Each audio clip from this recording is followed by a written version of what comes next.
ಸ್ಪರ್ಧಾರ್ಥಿಗಳಿಗೆಲ್ಲ Vidyasharade education teaching world YouTube ಚಾನಲ್ಗೆ ಆತ್ಮೀಯವಾದ ಸ್ವಾಗತ. ಆತ್ಮೀಯ ಸ್ಪರ್ಧಾರ್ಥಿಗಳೇ, ಇವತ್ತಿನ ಒಂದು ವಿಡಿಯೋ ಸೆಷನ್ನಲ್ಲಿ ನಾವು ಮುಂಬರಲಿರುವಂಥ ಕರ್ನಾಟಕದಲ್ಲಿ HSTR ನೇಮಕಾತಿ ವಿಧಾನ, ಅಂಕಗಳ ಹಂಚಿಕೆ ಮತ್ತು ಅರ್ಹತೆಗಳ ಬಗ್ಗೆ ಸಂಪೂರ್ಣವಾದಂತಹ ಒಂದು ಮಾಹಿತಿಯನ್ನು ನೀಡ್ತಾ ಇದ್ದೇವೆ. ಮುಂಚೆ 2015ರಲ್ಲಿ ಈ ಒಂದು ನೇಮಕಾತಿ ಪರೀಕ್ಷೆ ನಡೆದಿತ್ತು. ಅದರ ನಂತರ ನೇಮಕಾತಿ ನಡೆದಿರಲಿಲ್ಲ. ಈಗ 10 ವರ್ಷಗಳ ನಂತರ ಈ ಒಂದು ನೇಮಕಾತಿ ಪ್ರಕ್ರಿಯೆ ಪ್ರಾರಂಭಿಸಿರುವಂತದ್ದು. 2500ಕ್ಕಿಂತ ಹೆಚ್ಚು ಹುದ್ದೆಗಳು ಲಭ್ಯ ಇರುವಂತದ್ದು. ಅದರಲ್ಲಿ ಆ ನೇಮಕಾತಿ ವಿಧಾನ ಯಾವ ರೀತಿ ಇರುತ್ತೆ ಮತ್ತು ಅದರ ಒಂದು ಸಂಪೂರ್ಣವಾದಂತಹ ಒಂದು ಮಾಹಿತಿನ ಇವತ್ತು ನಿಮಗೆ ತಿಳಿಸ್ಕೊಡ್ತಾ ಇದೀವಿ.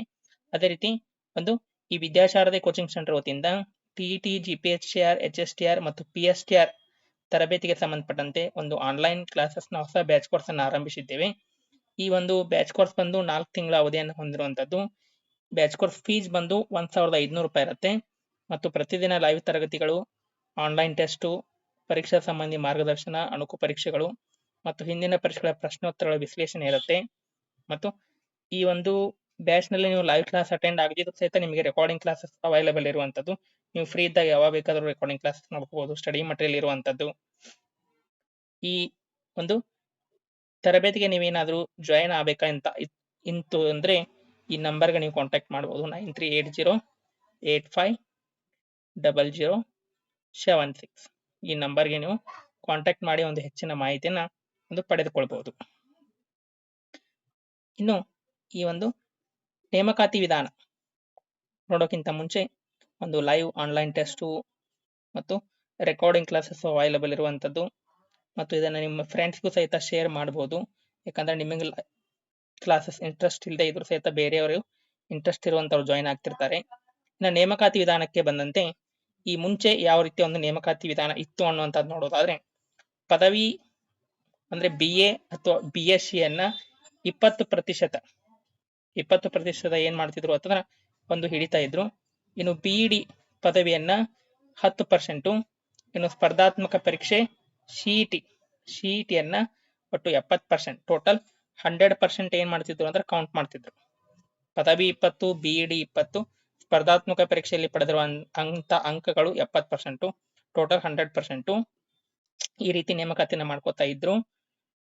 ಇನ್ನು ಪರೀಕ್ಷಾ ವಿಧಾನ ನೋಡಿ, ಈ ಒಂದು ಪ್ರೌಢಶಾಲಾ ಶಿಕ್ಷಕರ ನೇಮಕಾತಿಗೆ ಸಂಬಂಧಪಟ್ಟಂತೆ ಯಾವುದೇ ರೀತಿಯಾದಂತ ಒಂದು TET ಪರೀಕ್ಷೆ ಇರಲ್ಲ. TET ಇರುವಂತದ್ದು ಅದು PSTR ಮತ್ತು GPSTR, GPSTR ಈ ಒಂದು ನೇಮಕಾತಿ ವಿಧಾನಗಳಿಗೆ ಮಾತ್ರ ಇರುವಂತದ್ದು. ಈ ಹೈಸ್ಕೂಲ್ ಟೀಚರ್ ನೇಮಕಾತಿಗೆ ಯಾವುದೇ ರೀತಿ TET ಬೇಕಾಗಿರುವುದಿಲ್ಲ. ಒಟ್ಟು 200 ಅಂಕಗಳ MCQ ಮಾದರಿ ಪ್ರಶ್ನೆ ಪತ್ರಿಕೆ ಇರುತ್ತೆ. ಪೇಪರ್ 1 ಯಾವ ರೀತಿ ಇರುತ್ತೆ ಅಂತಂದ್ರೆ GK 25, mental ability 25, psychology 25, English 13 question, computer 12 question, total 100 ಅಂಕಗಳ ಒಂದು ಸ್ಪರ್ಧಾತ್ಮಕ ಪರೀಕ್ಷೆ ಇರುವಂತದ್ದು. ಇದರಲ್ಲಿ ಯಾವುದೇ ರೀತಿ ಒಂದು ನೆಗೆಟಿವ್ ಮಾರ್ಕ್ಸ್ ಇರಲ್ಲ. ಟೋಟಲ್ 100 ಮಾರ್ಕ್ಸ್ ಇರುತ್ತೆ. ನಿಮ್ಗೆ ಯಾವುದೇ ಆನ್ಸರ್ ಗೊತ್ತಿಲ್ಲದೆ ಇದ್ರೂ ಸಹಿತ ನೀವು ಥಿಂಕ್ ಮಾಡಿ ಆನ್ಸರ್ ಅನ್ನ ಮಾಡಿ ಬರಬಹುದು. ಇದು ಪೇಪರ್ 1 ಬಗ್ಗೆ. ಇನ್ನು ಪೇಪರ್ 2 ಬಗ್ಗೆ ಸಮಾಜ ಶಿಕ್ಷಕರು ಬೇರೆ ಇರುತ್ತೆ, ಗಣಿತ ವಿಜ್ಞಾನ, ಆಮೇಲೆ ಒಂದು ಇಂಗ್ಲಿಷ್ ಟೀಚರ್ಗೆ ಬೇರೆ ಬೇರೆ ಇರುತ್ತೆ. ಇಲ್ಲಿ ಸಮಾಜ ಶಿಕ್ಷಕರಾಗಬೇಕಿತ್ತು ಅಂದ್ರೆ ನೋಡಿ, GK ಪೇಪರ್ ಎಲ್ಲರಿಗೂ ಕಾಮನ್ ಇರುತ್ತೆ. ಇಲ್ಲಿ ಏನ್ ತೋರಿಸಿದೀವಿಲ್ಲ, ಈ GK ಪೇಪರ್ ಎಲ್ಲರಿಗೂ ಕಾಮನ್ ಇರುತ್ತೆ. ಇನ್ನು ಸಮಾಜ ವಿಜ್ಞಾನ ಶಿಕ್ಷಕರಾಗುವಂತವ್ರು ಅವರು ಒಂದು ಪದವಿ ಹಂತದಲ್ಲಿ ಇತಿಹಾಸ, ಅರ್ಥಶಾಸ್ತ್ರ, ಭೂಗೋಳಶಾಸ್ತ್ರ, ಸಮಾಜಶಾಸ್ತ್ರ, ರಾಜ್ಯಶಾಸ್ತ್ರ ಇವೇನ್ ನಾಲ್ಕು ವಿಷಯಗಳಲ್ಲ, ಈ 4 ವಿಷಯಗಳಲ್ಲಿ ಪದವಿಯಲ್ಲಿ ಕನಿಷ್ಠ 2 ವಿಷಯಗಳನ್ನ ಕಲ್ತಿರ್ಬೇಕು. 2 ವಿಷಯ, 2 ಸಬ್ಜೆಕ್ಟ್ಸ್ ಯಾವುದು? ಇತಿಹಾಸ, ಅರ್ಥಶಾಸ್ತ್ರ, ಭೂಗೋಳಶಾಸ್ತ್ರ, ಸಮಾಜಶಾಸ್ತ್ರ, ರಾಜ್ಯಶಾಸ್ತ್ರ ಇವೇನ್ 5 ವಿಷಯಗಳಲ್ಲ, ಇದರಲ್ಲಿ 2 ವಿಷಯಗಳನ್ನ ಕಲ್ತಿರ್ಬೇಕು. ಅವ್ರು ಮಾತ್ರ ಸಮಾಜ ಶಿಕ್ಷಕರು, ಪ್ರೌಢಶಾಲಾ ಹಂತದಲ್ಲಿ ಸಮಾಜ ಶಿಕ್ಷಕರಾಗಲು ಅರ್ಹತೆಯನ್ನ ಹೊಂದಿರುವಂತದ್ದು.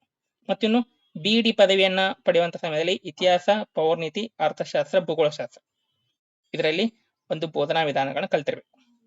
ಯಾವ್ದಾದ್ರು ಒಂದು ಇತಿಹಾಸ ಬೋಧನಾ ವಿಧಾನ ಕಲ್ತಿರ್ಬೇಕು, ಅರ್ಥಶಾಸ್ತ್ರ ಅಥವಾ ಭೂಗೋಳಶಾಸ್ತ್ರ ಯಾವ್ದಾದ್ರು ಒಂದು ಬೋಧನಾ ವಿಧಾನ ಕಲ್ತಿರ್ಬೇಕು. ಅವರು ಮಾತ್ರ ಸಮಾಜ ಶಿಕ್ಷಕರಾಗಲಿಕ್ಕೆ ಅರ್ಹತೆಯನ್ನ ಹೊಂದಿರುವಂತದ್ದು. ಇನ್ನು ವಿಜ್ಞಾನ ಮತ್ತು ಗಣಿತ ಶಿಕ್ಷಕಕ್ಕೆ ಯಾವ ರೀತಿ ಇರುತ್ತೆ ನೋಡಿ. ವಿಜ್ಞಾನ ಶಿಕ್ಷಕರು, ಗಣಿತ ಶಿಕ್ಷಕರಿಗೆ ಸಂಬಂಧಪಟ್ಟ ವಿಜ್ಞಾನ ಶಿಕ್ಷಕರದ್ದು ನಾವು ನೋಡ್ಬೇಕು ಅಂದ್ರೆ ಒಂದು ಸೈನ್ಸ್ ಟೀಚರ್ ಎಲಿಜಿಬಿಲಿಟಿ ಯಾವ ರೀತಿ ಇರುತ್ತೆ ಅಂದ್ರೆ study in chemistry, botany and zoology. ನೋಡ್ರಿ, ಇವುಗಳನ್ನ ಕಲ್ತಿರ್ಬೇಕು. ಯಾವುದು? ಕೆಮಿಸ್ಟ್ರಿ, ಬಾಟ್ನಿ ಅಥವಾ ಜುವಾಲಜಿ. ಅಥವಾ ಇದು ಲೈವ್ ಅಲ್ಲ, ಇದು ಲೈಫ್. ಇದು ಲೈಫ್ ಸೈನ್ಸ್, ಅಥವಾ ಹೋಮ್ ಸೈನ್ಸ್, ಇದನ್ನು ಸಹಿತ ಕಲ್ತಿರ್ಬೇಕು. ಇವುಗಳಲ್ಲಿ ಏನ್ ಮಾಡಿರ್ಬೇಕು ಅಂದ್ರೆ ಇವುಗಳನ್ನ ಅಭ್ಯಾಸ ಮಾಡಿರ್ಬೇಕು. ಎಲ್ಲಿ? ಪದವಿಯಲ್ಲಿ. ಕೆಮಿಸ್ಟ್ರಿ, ಬಾಟ್ನಿ, ಜುವಾಲಜಿ ಅಥವಾ ಲೈಫ್ ಸೈನ್ಸ್ ಅಥವಾ ಹೋಮ್ ಸೈನ್ಸ್ ಇವುಗಳನ್ನ ಅಧ್ಯಯನ ಮಾಡಿದಂತವರು ಸೈನ್ಸ್ ಟೀಚರ್ ಆಗಲಿಕ್ಕೆ ಅರ್ಹತೆಯನ್ನು ಹೊಂದಿರ್ತಾರೆ.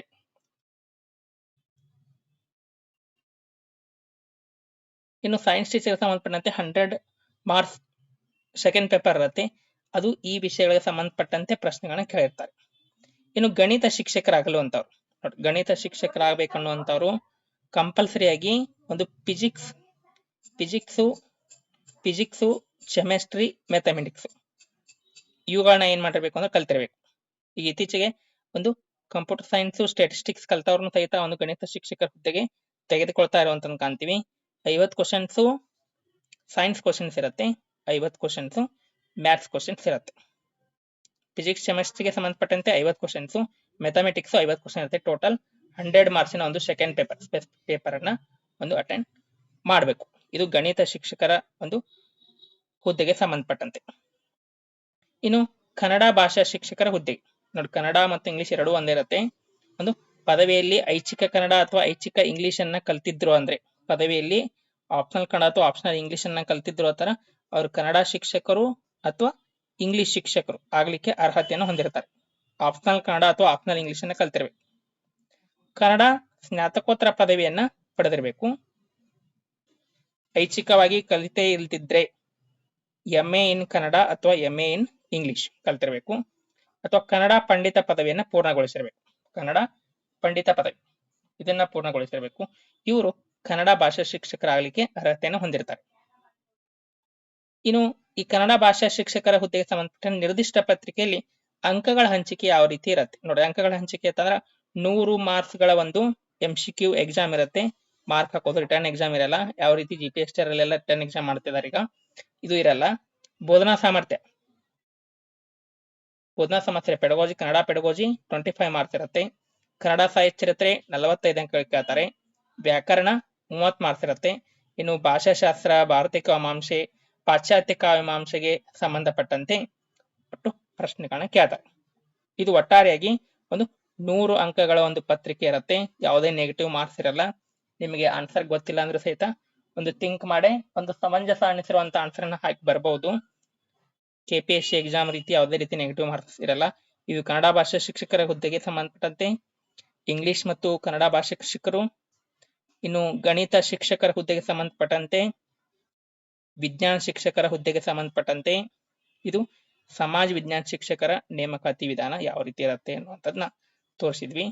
ಇನ್ನು GK ಪೇಪರ್ ಅಲ್ಲಿ ಒಟ್ಟು ಎಷ್ಟು ಮಾರ್ಕ್ಸ್ ಇರುತ್ತೆ ಅಂತಾರೆ. ವಿಶೇಷವಾಗಿ 100 ಅಂಕಗಳ ಪೇಪರ್ ಅಲ್ಲಿ GK, ಮೆಂಟಲ್ ಎಬಿಲಿಟಿ, ಸೈಕಾಲಜಿ ಎಲ್ಲ 25 ಕ್ವಶನ್ಸ್ ಗಳನ್ನ ಕೇಳ್ತಾರೆ.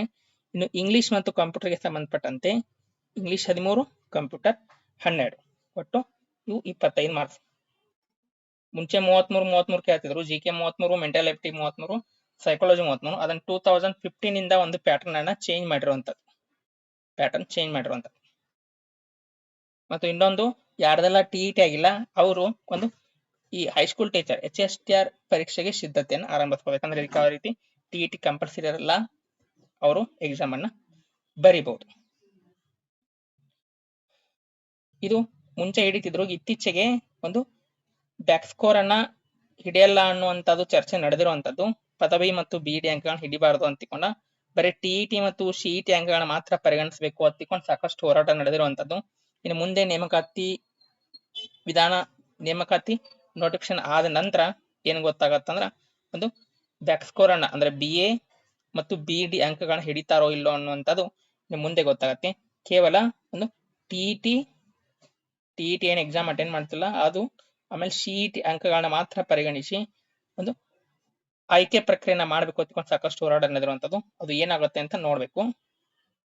ಇನ್ನು ಯಾರೆಲ್ಲ ಇನ್ನೂ ಆನ್ಲೈನ್ ಲೈವ್ ಕ್ಲಾಸ್ ಜಾಯ್ನ್ ಆಗಿಲ್ಲ, ನಿಮಗೆ 3 ಎಕ್ಸಾಮ್ ಯೂಸ್ ಆಗುತ್ತೆ. ಆನ್ಲೈನ್ ಕ್ಲಾಸ್ಗೆ ಜಾಯ್ನ್ ಆಗ್ಬೋದು. ಪ್ರತಿದಿನ ಲೈವ್ ಕ್ಲಾಸು, ಟೆಸ್ಟ್ ಸೀರೀಸು, ಆಮೇಲೆ PDF ನೋಟ್ಸು, ರೆಕಾರ್ಡಿಂಗ್ ಕ್ಲಾಸಸ್ ಎಲ್ಲ ಅವೈಲೇಬಲ್ ಇರುವಂತದ್ದು. ಟೀಚ್ಮೆಂಟ್ ಆ್ಯಪನ್ನು ಇನ್ಸ್ಟಾಲ್ ಮಾಡ್ಕೋಬೇಕು. ಈ ಆ್ಯಪನ್ನು ಇನ್ಸ್ಟಾಲ್ ಮಾಡಿಕೊಂಡು ಒಂದು ಕ್ಲಾಸಸ್ಗಳನ್ನ ಅಟೆಂಡ್ ಮಾಡ್ಬೋದು. ಇದು ಇವತ್ತಿನ ಒಂದು ತರಗತಿ. ಈ ಒಂದು ತರಗತಿ ನಿಮಗೆ ಇಷ್ಟ ಆಗಿದ್ರೆ ಲೈಕ್ ಮಾಡಿ, ಶೇರ್ ಮಾಡಿ ಮತ್ತು ನನ್ನ ಚಾನಲ್ನ ಸಬ್ಸ್ಕ್ರೈಬ್ ಮಾಡಿ ಅಂತ ಹೇಳ್ತಾ ಎಲ್ಲರಿಗೂ ಧನ್ಯವಾದಗಳು.